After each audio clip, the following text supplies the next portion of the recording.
Hello guys, welcome to Ted's Garage. This is the second video that I'm making on this Moto Guzzi V9. During the pandemic I was able to do a few more modifications. Of course I never leave anything alone. I'd like to show them to you in case you decide to do the same thing to your bike. And the biggest really mod was the luggage, the installation of the luggage, and also the Kineo wheels, just to mention a few. Now, I'll start with the luggage. I went with the original Moto Guzzi, with the original Moto Guzzi bags. They fit very well. They also look good with a bike. They're really made for this bike. Instead of going with some aftermarket hard bags or soft bags or anything that goes over the saddle, I wanted to keep it as original as possible. Now, I did not use the OEM brackets. It wasn't an option for me only because of the modifications that have been done with the shocks and the rear passenger foot pegs.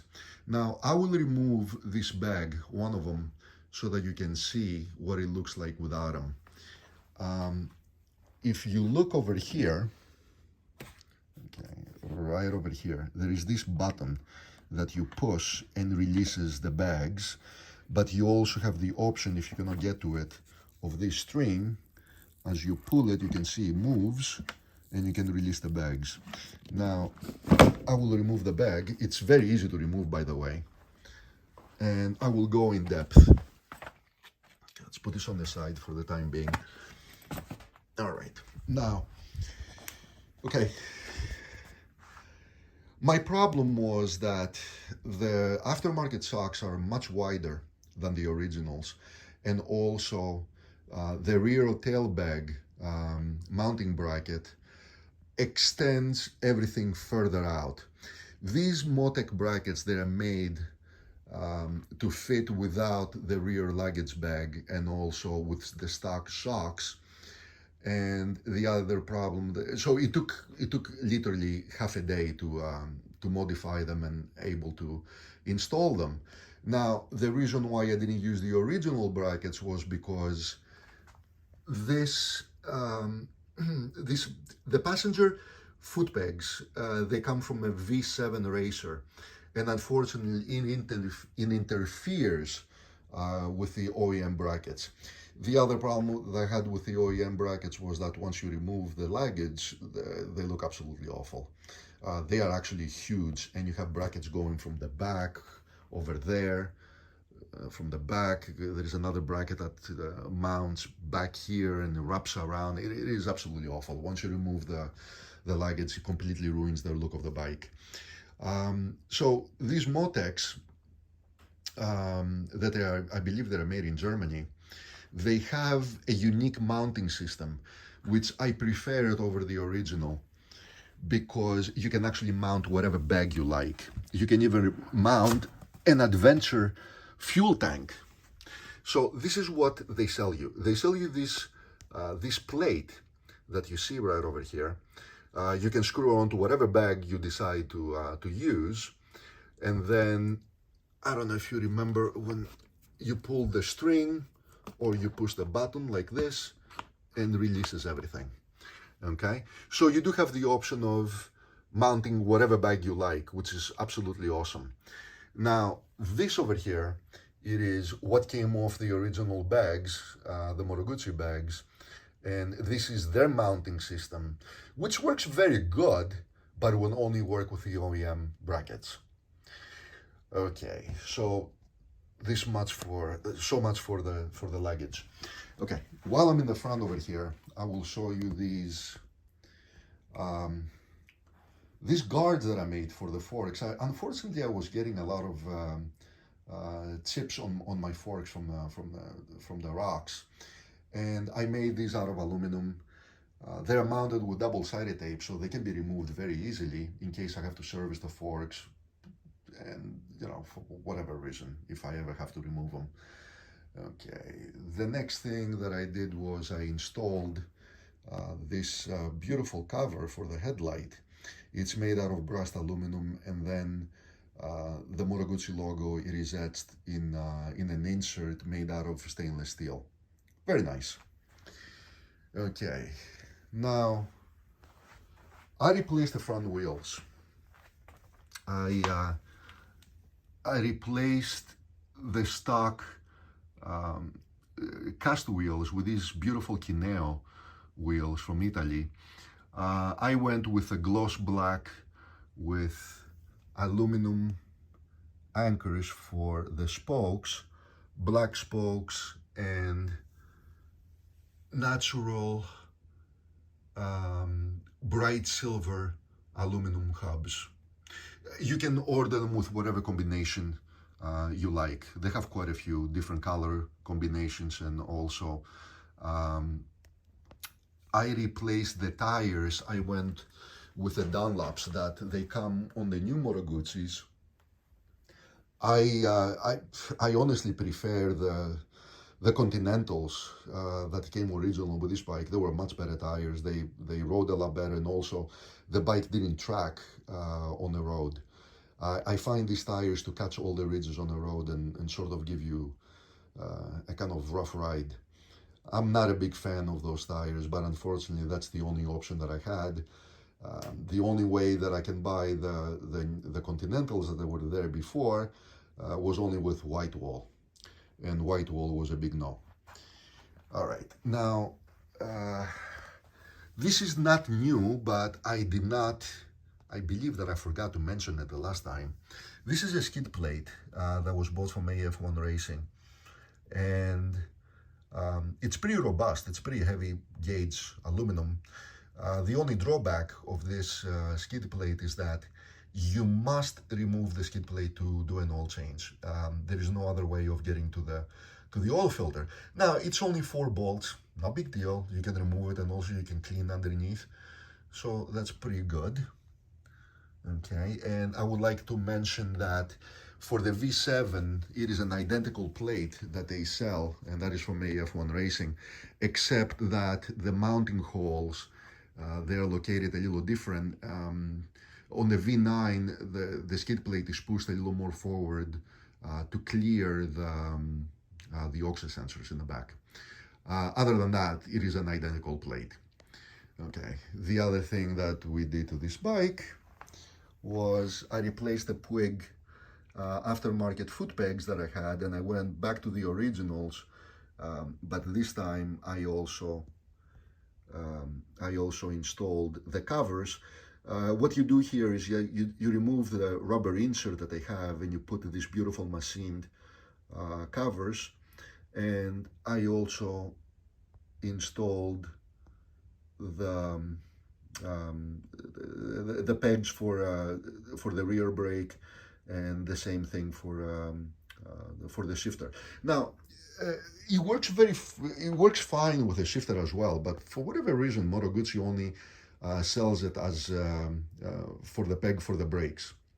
I have also installed it on the other side for the shifter, and it works just fine. Actually, it feels a lot better than what they had before, the original, because it doesn't hurt your feet when you bang the gears in. Okay.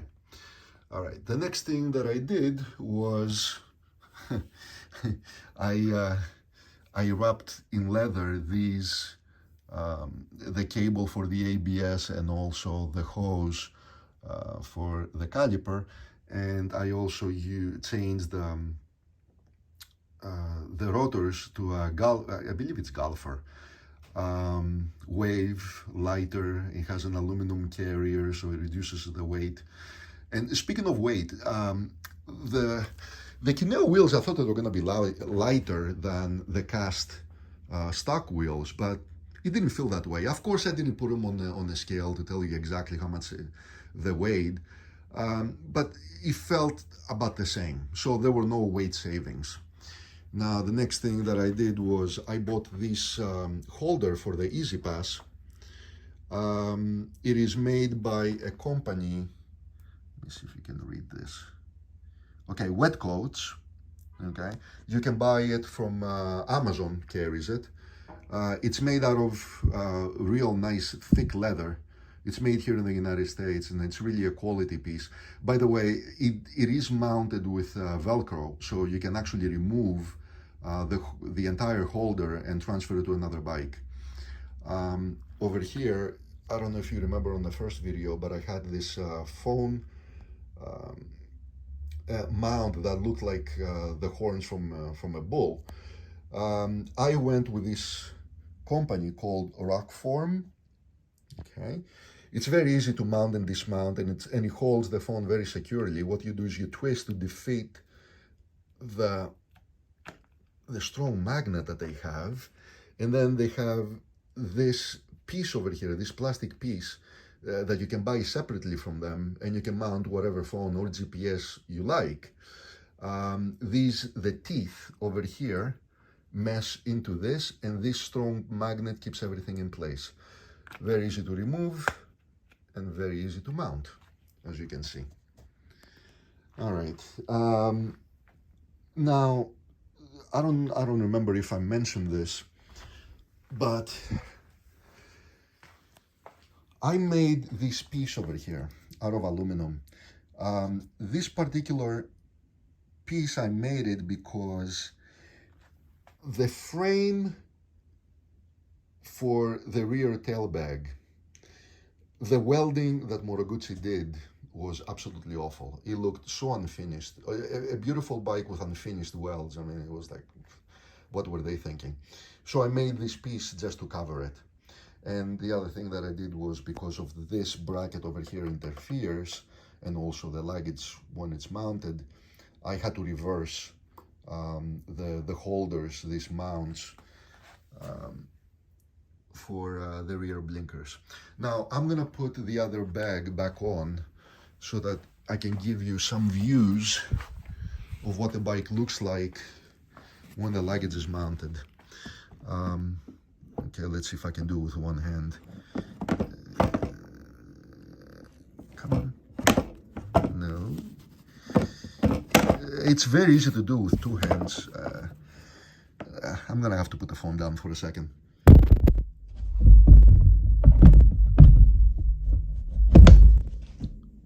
Okay, it's on. All right, there you go. Okay, so this is what the bike looks from the front, with all the luggage mounted. Okay, here is a side view. Okay, and then here is a look from the back. Now they do, you can adjust the position of the bags. You can put them higher or lower or further in or out. It makes no difference. It all depends on how you mount the rear plate.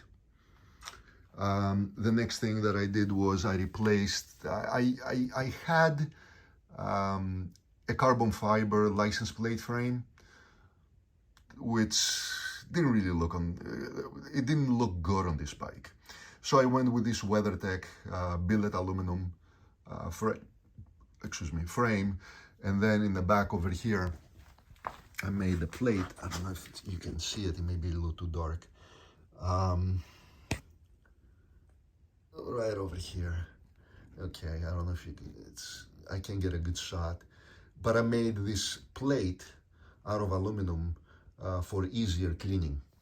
Now, this is what the rear Kineos look like. Okay. They're excellent quality, by the way, and I bought them from AF1 Racing, even though I did have the option of getting them from a company from Italy and Germany. I wanted to make sure that if there are any fitment problems, I have a reputable company to call back and fix the problems.